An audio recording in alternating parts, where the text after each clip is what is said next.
មានវេលាជួបជុំណាដែរមិនព្រនឆាំងជីវិតយើងមិនមែននាងកំណត់ទេ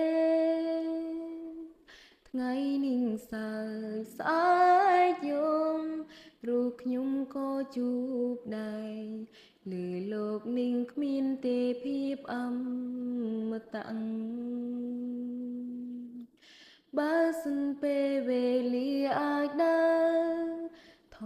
យក្រោយខ្ញុំនឹងមិនបណ្ដោយឲ្យនាងចាចេញទៅក៏ឈឺចំជ្រាលជ្រៅពេលដឹងថាលែងមាននាងនៅយើងត្រូវបែកគ្នារហូតហើយ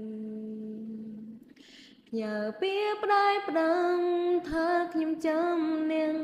នៅក្នុងចិនដាក្រុមកាយវិការទាំងនេត្រាដងជាប់បេះដូងក្នុងមួយរាត្រី